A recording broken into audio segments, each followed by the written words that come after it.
ये वाक्य और एक ये वाक्य है और दोनों को जोड़ दूं है क्या कि ये वाक्य भी प्रिंसिपल क्लॉज हो और ये वाक्य भी प्रिंसिपल क्लॉज हो, यानी ये भी ठीक ठाक वाक्य है, प्रमुख वाक्य है, ये भी प्रमुख वाक्य है, तो इनसे जो बनेगा वाक्य उसे बच्चे कहते हैं कंपाउंड सेंटेंस। गौर करना ये महत्वपूर्ण बात है कि जब प्रिंसिपल क्लॉज, तो सबऑर्डिनेट क्लॉज को हम 3 भाग में बांट सकते हैं, यानी principal clause plus subordinate clause हो जाएगा, principal clause subordinate adjective clause हो जाएगा, principal clause subordinate adverb clause हो जाएगा। नमस्ते, अच्छा की पाठशाला में आपका एक बार पुनः बहुत बहुत स्वागत है। बच्चों, हम पढ़ रहे हैं सिंथेसिस एक बहुत ही महत्वपूर्ण इंटरमीडिएट ग्रामर का टॉपिक है, जिस पर हमने जो देखा कि सिंपल सेंटेंस मिला करके एक सिंपल सेंटेंस बनाना, सिंपल और सिंपल सेंटेंस मिला करके एक कॉम्प्लेक्स सेंटेंस बनाना, और सिंपल और सिंपल सेंटेंस मिला करके एक कंपाउंड सेंटेंस बनाना। तो याद रखें, हमने अपनी जो सिंपल सेंटेंस की यात्रा थी उसको हमने पूरा कर लिया है। 3-4 वीडियो में जो भी टाइम लगा हमने उस पर कॉन्सेप्ट क्लियर करने पर खूब जोर दिया। अगर वो वीडियो आपने नहीं देखा है तो जरूर उसको पहले देख कर आए, तभी आगे अपना कंटिन्यू करें पढ़ाई, है क्या। कि आज बच्चों हम पढ़ते हैं, क्या पढ़ते हैं, आज हम पढ़ते हैं कि एक सिंपल सेंटेंस और एक सिंपल सेंटेंस जोड़ करके कैसे हम कॉम्प्लेक्स सेंटेंस बनाएं, है क्या। कि कॉम्प्लेक्स सेंटेंस पढ़ने से पहले कुछ चर्चा करनी जरूरी है, मैं समझता हूं पहले वो हो जाए। कुछ भूमिका जरूरी है, कुछ पूर्व की बातें हैं कॉम्प्लेक्स सेंटेंस पढ़ाने से ऊपर पहले ही, तो उन पर चर्चा बहुत जरूरी है। महज जैसे एक बहुत ही महत्वपूर्ण बात आएगी कि क्लॉज क्या होता है, क्लॉज क्या होता है, जैसे हम चर्चा करेंगे कि प्रिंसिपल क्लॉज क्या है, सबऑर्डिनेट क्लॉज क्या है, मेन क्लॉज क्या है, एम्बेडेड क्लॉज क्या है, बहुत सी ऐसी बातें होंगी। तो मैं पढ़ाने से पहले ही चाहता हूं कि आपका कॉन्सेप्ट उन पर क्लियर हो जाए, तो चर्चा करना ज्यादा उचित रहेगा, है ना। तो आइए हम बातें करते हैं कि क्या क्लॉज किन्हें कहते हैं, व्हाट इज क्लॉज, है ना। तो मैंने लिख रखा है इस ब्लैक बोर्ड व्हाइट बोर्ड पर, आप देखिए क्लॉज क्या होता है। देखिए इसका डेफिनेशन है, ए क्लॉज क्या है, ए ग्रुप ऑफ वर्ड। क्लॉज क्या है, एक ग्रुप ऑफ वर्ड होता है, शब्दों का एक समूह होता है, दैट माने जो कंटेंट्स, जो धारण करता है या रखता है ए सब्जेक्ट। एक ग्रुप ऑफ वर्ड होता है, उसमें क्या होता है, एक सब्जेक्ट होना चाहिए, और क्या होना चाहिए, एंड और क्या होना चाहिए, ए फाइनाइट वर्ब होनी चाहिए।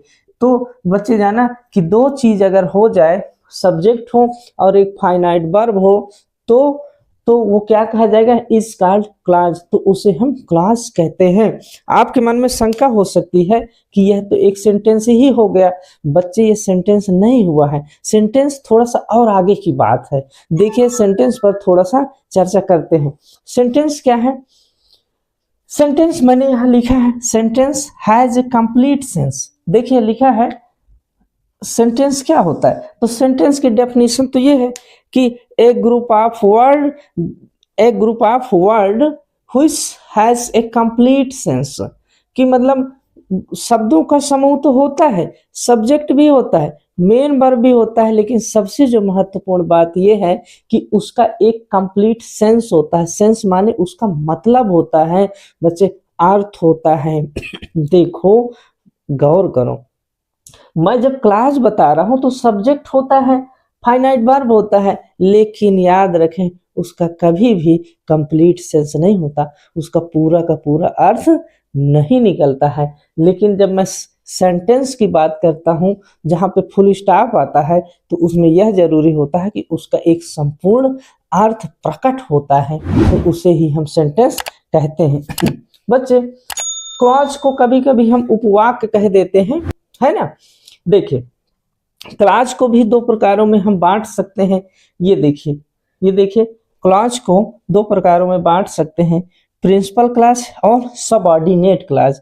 देखिए बात करते हैं, प्रिंसिपल क्लॉज का मतलब होता है प्रधान वाक्य, यानी मेन वाक्य, प्रमुख वाक्य, कुछ भी आप नाम दीजिए, वो मेन होता है। तो और एक होता है सबऑर्डिनेट क्लॉज, यानी उसका सहायक वाक्य, पिछलग्गू वाक्य कह सके। जैसे आप नहीं जानते, कोई बड़ा आदमी हो, घूमने घामने जाता है तो 2-4 अपना बंदूक बंदूक बगल में टंगा देता है और अगल बगल चलते हैं, तो उसके सबॉर्डिनेट होते हैं। सबॉर्डिनेट माने पिछलग्गू या सहायक। तो मेन क्लास जो होता है उसे प्रिंसिपल क्लास कहते हैं, और सबऑर्डिनेट क्लास क्या होता है, एक सहायक वाक्य होता है। गौर करिए, जब हम कॉम्प्लेक्स सेंटेंस पढ़ने जा रहे हैं, गौर करिए जब हम कॉम्प्लेक्स सेंटेंस पढ़ने जा रहे हैं तो मैं यह स्पष्ट कर देना चाहता हूं। देखिए, जैसे दो वाक्य हों, कैसे दो वाक्य हों बच्चे, एक वाक्य ये है, ये वाक्य, और एक ये वाक्य है, और दोनों को जोड़ दूं, दोनों को जोड़ दूं, है क्या कि ये वाक्य भी प्रिंसिपल क्लॉज हो और ये वाक्य भी प्रिंसिपल क्लॉज हो, यानी ये भी ठीक ठाक वाक्य है, प्रमुख वाक्य है, ये भी प्रमुख वाक्य है, तो इनसे जो बनेगा वाक्य उसे बच्चे कहते हैं कंपाउंड सेंटेंस। गौर करना ये महत्वपूर्ण बात है कि जब प्रिंसिपल क्लॉज यानी दोनों मजबूत है, कोई किसी से कम नहीं है, बराबरी वाला रिश्ता है। प्रिंसिपल क्लॉज और प्रिंसिपल क्लॉज जब दो मिलते हैं और फिर उनसे जो एक वाक्य बनता है उसे हम बच्चे कहते हैं कंपाउंड सेंटेंस। याद रखें। और यहां पर एक एग्जांपल और देख लीजिए कि एक प्रिंसिपल क्लॉज हो, एक क्या हो, प्रिंसिपल क्लॉज हो, और दूसरा सबऑर्डिनेट क्लॉज हो, यानी एक सहायक हो, एक तो बड़ा हो और दूसरा छोटा हो, तो इस संबंध से जो सेंटेंस बनेगा, एक प्रिंसिपल क्लॉज और एक सबऑर्डिनेट क्लॉज, तो जो एक वाक्य बनेगा उसी को बच्चे कॉम्प्लेक्स सेंटेंस कहते हैं। क्या मैं आपको समझा पाया? मैं आपको फिर से याद दिला दूं। जब जब क्या है, प्रिंसिपल क्लॉज मिल जाते हैं तो उनसे बना हुआ एक वाक्य क्या कहलाता है, कंपाउंड सेंटेंस कहलाता है। और जब एक प्रिंसिपल क्लॉज और एक सबऑर्डिनेट क्लॉज जब मिल जाते हैं तो उनसे जो बनता है उसे बच्चे कहते हैं कॉम्प्लेक्स सेंटेंस। इस बात को ठीक ठाक समझ लीजिए, आपकी भूमिका बनाई जा रही है ताकि आगे आप अच्छी तरह से कॉम्प्लेक्स सेंटेंस क्या होते हैं उनको आप समझ पाएं। देखिए, एक उदाहरण देते हैं। हाँ, सिकंदर। तो सिकंदर 326 ईस्वी पूर्व जब भारत पर आक्रमण किया तो झेलम नदी यानी पंजाब के आसपास हमारे यहाँ के जो सम्राट राजा थे पोरस थे, तो सिकंदर और पोरस की लड़ाई हुई। तो क्या हुआ कि इसमें पोरस की हार हुई, हमारे यहाँ के जो राजा की हार हुई। तो क्या हुआ कि जब सिकंदर के सामने लाया गया पोरस को तो वही कहा गया कि बोल तेरे साथ क्या किया जाए, मार दिया जाए कि छोड़ दिया जाए। ऐसे लगे कि जैसे गाना बजने लगा। तो जानते हो पोरस ने क्या जवाब दिया? कहा, नहीं सिकंदर, मेरे साथ वही व्यवहार किया जाए जो एक राजा दूसरे राजा के साथ करता है। क्या कहा पोरस ने? कि सिकंदर, मेरे साथ वही व्यवहार किया जाए जो एक राजा दूसरे राजा के साथ करता है, यानी हमारा तुम्हारा कैसा रिश्ता हो, बराबरी का रिश्ता हो। इस तरह से क्या हुआ था कि सिकंदर बड़ा प्रसन्न हुआ था और उन्हें गले लगाया, मित्रता का संबंध बना लिया। इसी बात को सुनकर के उन्हें अच्छा लगा और फिर सारा राजपाट देके वो अपने देश को चले गए। देखिए, तो मैं कहना ये चाहता हूं कि जो कंपाउंड क्लॉज होते हैं वो ऐसे करिए कि सिकंदर और पोरस की मित्रता वाली बात होगी, दोनों बराबरी का संबंध होगा दोनों के बीच में, है ना।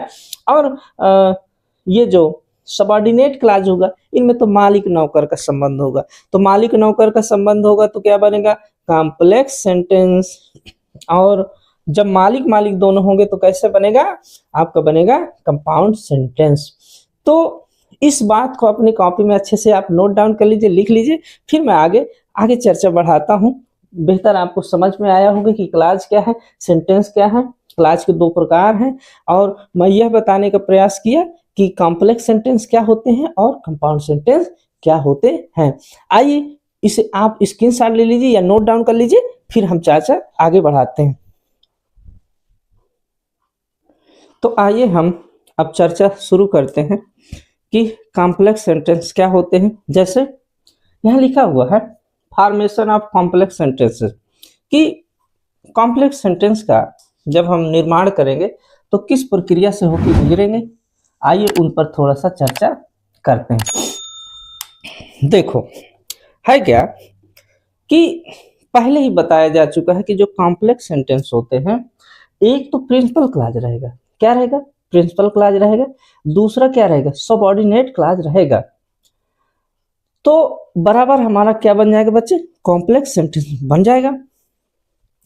अब एक महत्वपूर्ण चीज और ऐड कर लीजिए, वो ये कि ये जो सबऑर्डिनेट क्लॉज है, प्रिंसिपल क्लॉज तो ठीक है, लेकिन ये जो सबऑर्डिनेट क्लॉज है इसकी कई भूमिका में आएगा। देखिए, कभी वो नाउन बन जाएगा यानी संज्ञा बन जाएगा, कभी वो एडजेक्टिव बन जाएगा, यही सबऑर्डिनेट क्लॉज कभी नाउन बन जाएगा, कभी एडजेक्टिव के रूप में आएगा, कभी एडवर्ब के रूप में आएगा। तो बच्चे किताबों में क्या लिखा होता उसी को हम नाम दे देते हैं कि सबऑर्डिनेट नाउन क्लास। सबऑर्डिनेट तो आप कहा ही है, और उसमें नाउन एडजेक्टिव एडवर्ब जोड़ते जाइए, subordinate adjective class, subordinate adverb class. कहने का मतलब ये है कि ये तीन तरह से काम करेगा। तो सबऑर्डिनेट क्लास को हम तीन भाग में बांट सकते हैं, यानी principal clause plus subordinate clause हो जाएगा, principal clause subordinate adjective clause हो जाएगा, principal clause subordinate adverb clause हो जाएगा। ये आपका एक मोटा मोटा अपने दिमाग में खाका खींच लीजिए पहले, फिर उस पर हम सूक्ष्म जो बारीकियां हैं उस पर चर्चा करते हैं। तो अब क्या करते हैं आगे, ये जो धन लिखा है यहाँ पर, प्लस लिखा है यहाँ पर बच्चे जुड़ता है कनेक्टर, यहाँ पर उसका नाम है कंजंक्शन। तो है क्या कि इसी जहां पर हम जोड़ेंगे कंजंक्शन, तो उसे ही हम कहते हैं बच्चों कॉम्प्लेक्स सेंटेंस बनाने में सबऑर्डिनेट कंजंक्शन जुड़ते हैं। तो देखिए हमें एक नई चीज और मिल गई, वो क्या है कि जब हम कॉम्प्लेक्स सेंटेंस बनाते हैं तो क्या होता है, सबऑर्डिनेट कंजंक्शन जुड़ते हैं। सबऑर्डिनेट कंजंक्शन क्या है, बिना देर किए हुए मैं जल्दी ही आपका उनसे परिचय कराता हूं। पहले आप यह सुन लीजिए कि एक प्रिंसिपल क्लास और फिर क्या, कभी तो इस पर चर्चा जारी रहेगी, इस पर विस्तार से चर्चा करेंगे, फिर इस पर विस्तार से चर्चा, फिर इस पर विस्तार से चर्चा। जैसा कि मैंने कहा कि मेरी कमी है, मैं जब तक समझा नहीं लेता तब तक मेरा मन नहीं मानता, तो संक्षेप में हमारे पास गुंजाइश कम ही है ना। तो आइए अब मैं इस टॉपिक को उठा लेता हूँ, यानी कॉम्प्लेक्स सेंटेंस बनाने में हम अपने इस अस्त्र का या इस रेंज का इस्तेमाल करते हैं। जब इसे खत्म कर लेंगे फिर इसे उठाएंगे, फिर इसे उठाएंगे। जब तीनों को उठा लेंगे, तीनों पर बात चर्चा कर लेंगे अच्छे से, 2-3 क्लास से चाहे लग जाएं, उसके बाद हम पढ़ेंगे कंपाउंड सेंटेंस। हालांकि मैं थोड़ा सा उस पर आपका एक रेखांकन कर दिया हूं कि कॉम्प्लेक्स सेंटेंस किसे होते हैं और कंपाउंड सेंटेंस क्या होते हैं। याद रखिएगा कैसा संबंध, सिकंदर और पोरस का, कैसा संबंध, मालिक और नौकर का, वो 2 एग्जाम्पल आप याद रखिए। चलिए, noun class very important, noun class. अब नाउन क्लास हमने उठा लिया, चलिए तो नाउन क्लास उठाने से पहले थोड़ा सा नाउन पर ही चर्चा कर ले। देखिए एक नई चीज जानिए, हालांकि आप जानते होंगे नाउन की भूमिका, नाउन माने वही भैया संज्ञा जो है, संज्ञा के 2 रोल है, यानी ये कह सकते हैं संज्ञा की 2 कुर्सियां हैं, 2 जगह बैठता है भैया, 2 सीट मिली हुई है इसे। एक सीट मिली है सब्जेक्ट की, एक सीट मिली है ऑब्जेक्ट की। नहीं समझे, देखो फिर से, नाउन की जो भूमिका है, रोल है, वो 2 है, यानी उसकी 2 सीट मिलेगी। एक कहाँ बैठेगा, सब्जेक्ट के स्थान पर बैठेगा, एक कहाँ बैठेगा, ऑब्जेक्ट के स्थान पर बैठेगा। अब क्या, चलिए आपको नहीं भरोसा है तो उदाहरण से ही देख लेते हैं। जैसे राहुल से टू रामू, राहुल ने रामू से कहा। तो देखिए बच्चे, राहुल भी नाउन है, संज्ञा है, रामू भी संज्ञा है। तो जो शुरू में बैठा है बच्चे, ये सब्जेक्ट की सीट है, और रामू जो बैठे हैं भैया वो ऑब्जेक्ट की सीट पे बैठे हैं। नाउन ये भी है, नाउन ये भी है, गौर करना। चलिए, रामू से टू राहुल। अब देखिए जो ऑब्जेक्ट थे इनको इस सीट पर बैठा दिया, यानी ये नाउन इस बार सब्जेक्ट की जगह बैठे हैं, सब्जेक्ट, और ये ऑब्जेक्ट की सीट पे बैठ गए।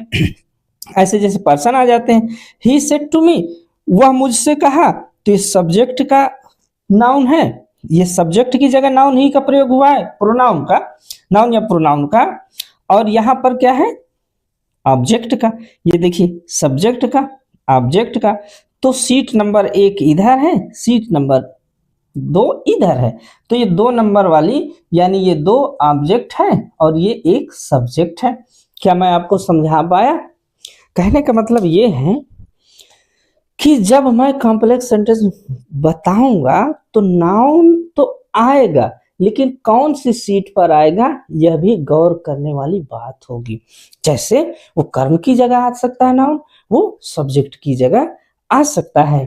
तो हम चर्चा कर रहे हैं नाउन क्लास पे, एक एक करके चर्चा करते हैं। आप जो है भ्रमित मत होइए, मोस्ट कंफ्यूजिंग चैप्टर है ये। आप एक एक कदम बढ़ाइए और वैसे बढ़ते जाइए। तो हमारी चर्चा किस पर है? कॉम्प्लेक्स सेंटेंस पढ़ रहे हैं। कॉम्प्लेक्स सेंटेंस में क्या पढ़ रहे हैं? नाउन क्लास पढ़ रहे हैं। नाउन के विषय में हमने उसकी 2 भूमिका के विषय में चर्चा की।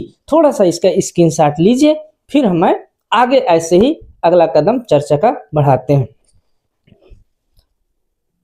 तो आइए उदाहरणों से हम प्रूव करते हैं कि आपके नाउन के 2 रोल कैसे, एक सब्जेक्ट के रूप में और एक ऑब्जेक्ट के रूप में। देखिए एक सेंटेंस बड़े गौर से मेरे साथ पढ़िए, स्टडी करिए। देखिए, the book can not given to boys. इसका मतलब ये है कि वो किताब बच्चों को नहीं दी जा सकती है, नहीं दी जा सकती। The book can not given to boys. देखिए, the book can not given to boys, बच्चों की किताब नहीं दी जा सकती। पहले इस वाक्य को अच्छे से इत्मीनान से समझ लीजिए, है क्या? ये बच्चे है सब्जेक्ट, द बुक क्या है? सब्जेक्ट है कि नहीं? बोलो हाँ, ये सब्जेक्ट है। देखिए द बुक सब्जेक्ट है। A can not given to boys, ये क्या है? ये हेल्पिंग वर्ब है, ये मॉडल वर्ब है।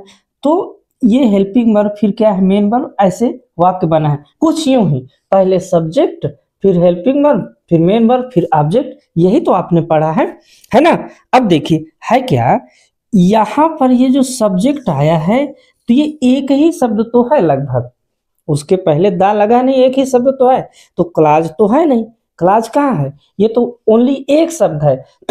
लेकिन अगर मैं क्लाज सब्जेक्ट को क्लाज बनाऊं, कैसे? Subordinate noun clause. यदि मैं उसे क्लाज बनाऊं, क्लाज का मतलब क्या हुआ? याद करो, क्लाज माने ग्रुप ऑफ वर्ड, कई शब्दों का समूह। तो कई शब्दों का समूह तो नहीं है। क्लाज की हमने परिभाषा पढ़ी है, क्लाज वो है जिसका एक सब्जेक्ट होता है और क्या होती है? उसका एक फाइनाइट वर्ब होती है ना? तो देखिए ये जो है, ये जो सब्जेक्ट है, अगर मैं सब्जेक्ट की जगह 3-4 शब्दों का समूह लिख दो, देखना। What I don't have, what माने यहाँ जो, व्हाट माने यहाँ जो। मैं विस्तार से बताता हूँ आपको कि ये व्हाट माने जो क्यों हुआ। अभी अभी वहीं पे छोड़िए इस बात को। यहाँ पर लिख रहा हूँ मैं what I don't have, what I don't, जो कुछ मेरे पास नहीं है। Can not given to boys, ऐसे भी कि मैं बच्चों को नहीं दे सकता जो मेरे पास नहीं है। मैं समझाना ये चाहता हूं कि कैन, याद करिए कैन यहां लिखा है, कैन से इधर क्या है? सब्जेक्ट है। कैन से इधर क्या है? सब्जेक्ट है ना? है क्या कि यहां पर एक केवल शब्द है, तो ये क्या है? नाउन है। अब कई वर्ड हो गए, देखिए 1 2 3, सब्जेक्ट तो ये भी है, तो कई नाउन जैसे शब्द हो गए तो क्लाज बन गया। तो इसी को बच्चे कहते हैं नाउन क्लाज। नाउन क्लाज क्या? सब्जेक्ट की भूमिका में, किस रोल में? सब्जेक्ट की भूमिका में है, रोल में है। देखो अगर नहीं समझ में आ रहा है तो गौर करो, मैं ये कह रहा हूं, पहले इसको भी पढ़ लें। देखते हैं, Rahul gave me the book, फिर से बुक आ गई। ये बुक क्या है इस बार? ये भैया ऑब्जेक्ट की भूमिका में। याद करो पिछली बार, इधर ऑब्जेक्ट होता है, इधर सब्जेक्ट होता है। तो राहुल सब्जेक्ट है तो बुक ऑब्जेक्ट है। अब हम ऑब्जेक्ट को नाउन कैसे रोल करते हैं? तो राहुल गेव मी, यहां तक मी तक क्या है?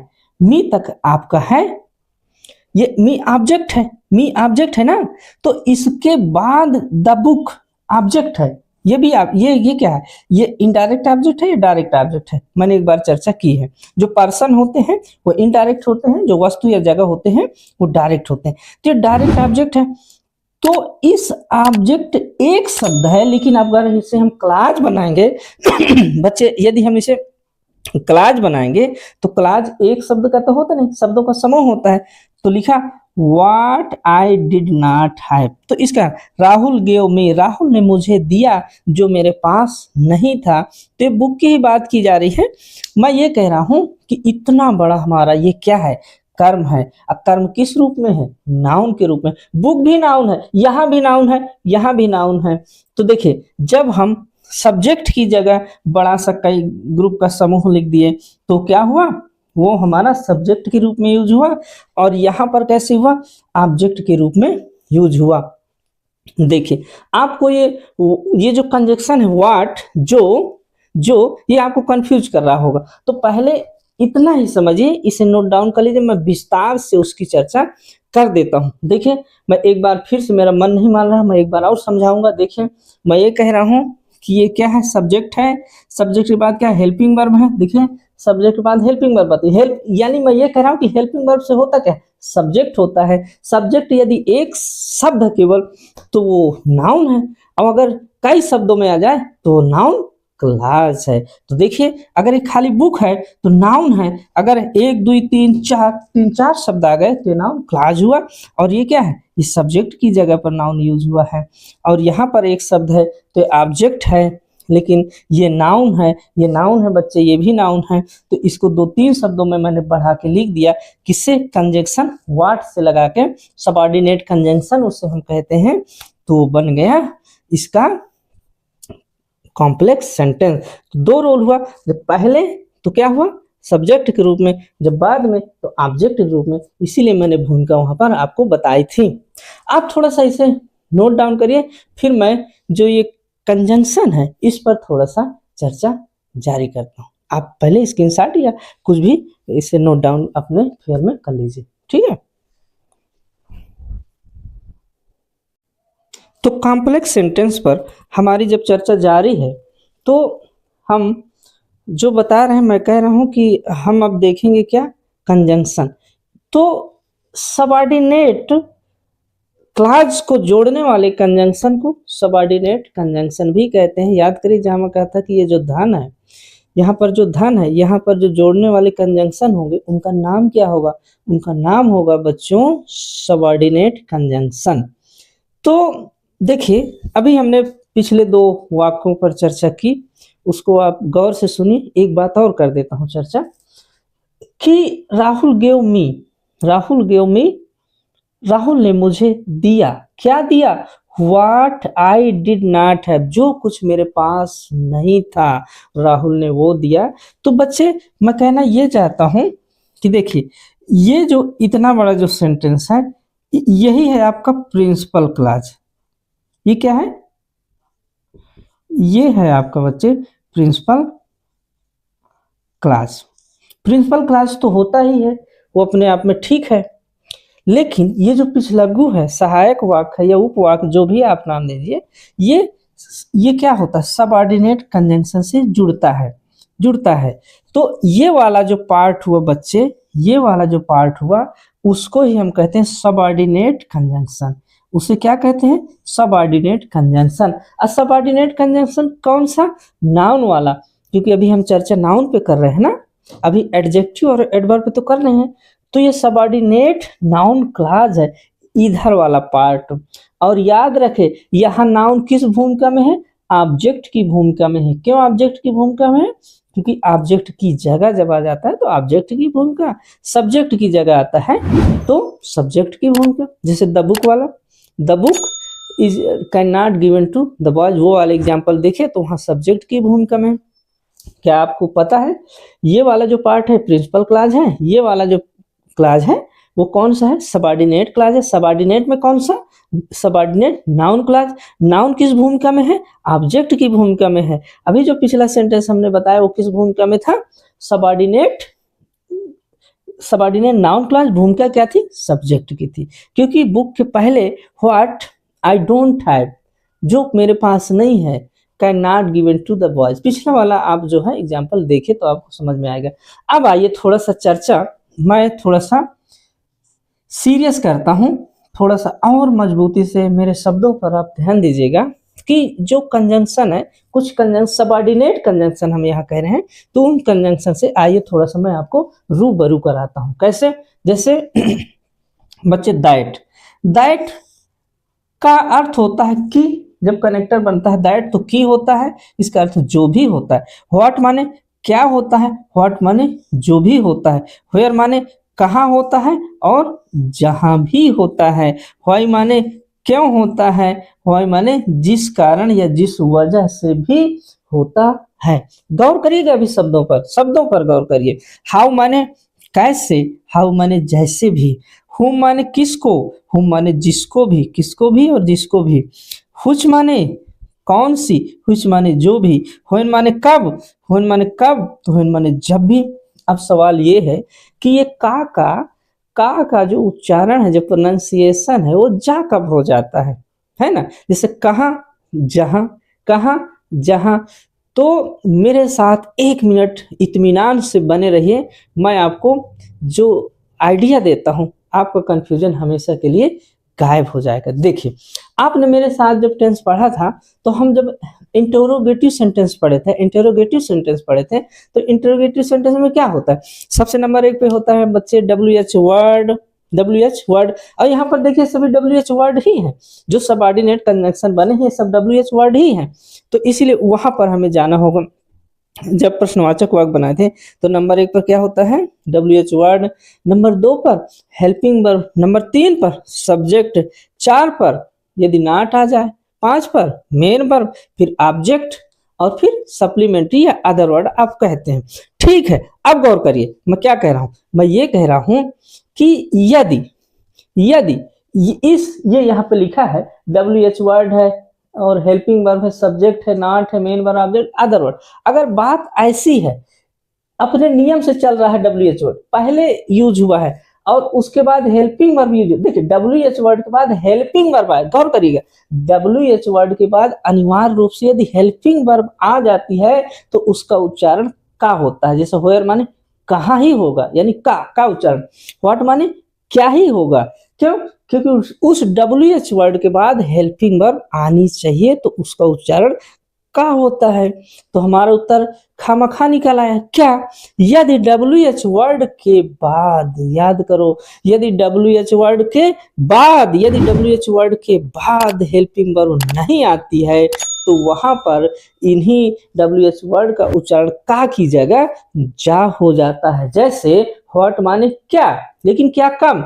जब WH वर्ड के बाद हेल्पिंग वर्ब आए, यदि ना आए तो फिर जो। नहीं भरोसा हो रहा, देख लो, देखो राहुल गेव मी हुआ, WH वर्ड आया, आई। देखिए WH वर्ड के बाद सब्जेक्ट आ गया। WH वर्ड का क्या कोई हेल्पिंग वर्ब है? WH वर्ड के बाद यदि डिड आती तो इसका क्या होता? मैं ये कह रहा हूं कि WH वर्ड के बाद, देखिए WH वर्ड के बाद क्या आ जाए? हेल्पिंग वर्ब आए। यदि हेल्पिंग वर्ब ना आके क्या आ गया? देखो सब्जेक्ट आ गया। यानी ये रूल फॉलो नहीं हुआ, तो रूल फॉलो नहीं होगा तो क्या होगा? का की जगह जा निकलेगा। ठीक है बच्चे, तो इसीलिए इस नियम को कहीं किताब में नहीं लिखा। ये बहुत दिनों का अनुभव या रिसर्च से पाई हुई चीजें हैं जो मैं आपके मध्य शेयर कर रहा हूं। इस पर गौर करिए, आपकी ग्रामर इतनी मजबूत हो जाएगी कि आप बहुत आगे जाएंगे। ये मेरा मानना है, मेरा मन कहता है कि आप ऐसे ही एज इट आप फॉलो करते रहिए। तो इन्हें आप थोड़ा सा रटेंगे कि दैट माने की भी होता है, जो भी होता है, व्हाट माने क्या जो, तो कहाँ का होता है उच्चारण, कहाँ जा होता है, मैंने बाखूबी समझाया। क्या ये बातें आपको समझ में आई हैं? अगर आई हैं तो लाइक करिए, सब्सक्राइब करिए। क्या है कि मेरा भी भला होता रहे, है ना। अब है क्या बच्चे कि आगे जो हम ये सबऑर्डिनेट नाउन क्लॉज हमने पढ़ लिया, अब हम कल जो है पढ़ेंगे क्या? Subordinate adjective clause, subordinate adverb clause. जैसे ही उन्हें खत्म किया, मुझे लगता है कि एक वीडियो में खत्म हो जाएगा। जैसे ही खत्म होगा तो हम आपको तुरंत कंपाउंड सेंटेंस बता देंगे, और बताने के साथ साथ मेरा दावा है कि आपका एक भूमिका बन जाएगी। है क्या कि मेन चीज है, देखो जिंदगी भर पढ़ना पढ़ाना जारी रहेगा आपका। मेरा पढ़ाने का उद्देश्य है कि आप एक बार इंटरेस्ट तो जगे, आप आओ तो हमारी छत्र छाया में, फिर हम आपको कैसे आगे बढ़ाते हैं, है ना। हमारा यही उद्देश्य है कि जो गरीब बच्चे नहीं पढ़ लिख पा रहे हैं, अच्छी कोचिंग नहीं कर पा रहे हैं, गांव देहात की हमारी बिटियां हैं, हम मासूम हैं, पैसा नहीं है, पैसा है भी तो नज़दीक कोचिंग संस्थान नहीं है, तो उनके लिए बहुत ज़रूरी हो जाता है कि एक क्वालिटी एजुकेशन मिले, एक अच्छी पढ़ाई मिले। तो मैं अगर उसमें काम आ जाऊं तो मेरा धन्यवाद। Thank you.